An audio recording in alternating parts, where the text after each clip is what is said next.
আজকে বানাবো ধোকলার তরকারি। কেমন করে বানাবেন? প্রথমে ডাল ভালো করে সিদ্ধ করে নেবে মাইক্রো ওভেনে, যেরকম আমাদের জীবন, প্রাইভেট, সরকার সব একেবারে সিদ্ধ করে চেঁচে নিচ্ছে, ঠিক সেই রকম।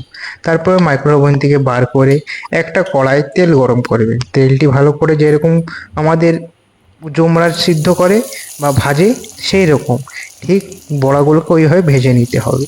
তারপর এক একটা বড়া ঠিক নিজেকে যমরাজ ফিল করিয়ে বড়াগুলোকে ভাজতে হবে, যেন রান্না করার সময় নিজেকে যমরাজ যমরাজ ফিল করাবে।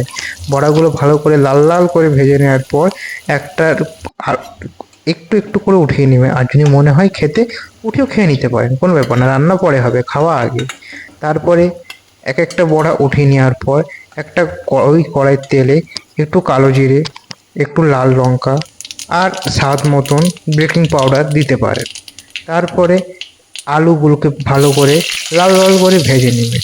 আলুগুলো যেন না লাল লাল করে হয়, যেমন জীবন লাল কয়লা হয়ে যাচ্ছে ঠিক ওরকমই।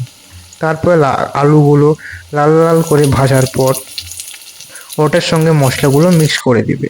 মশলাগুলো দেখবেন মিক্স হয়ে যাওয়ার পর স্বাদ মতন নুন দিয়ে দিবেন। আপনার যত যেরকম নুন খেতে মন করে ওরকম। আর যদি মনে হয় আপনার ঝাল খেতে ভালোবাসে, তাহলে 15টা আর 16টা লঙ্কা দিতে পারেন। আর সকালে চিনি নিয়ে যেতে পারেন সাথে।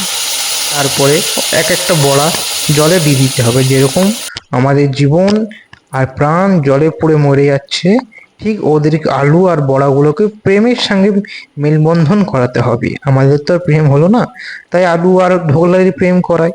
তাই তাদেরকে একে অপরকে প্রেমে আলাপ করে দিয়ে একটা বাটিতে উঠিয়ে গপাং করে খেয়ে নিলাম।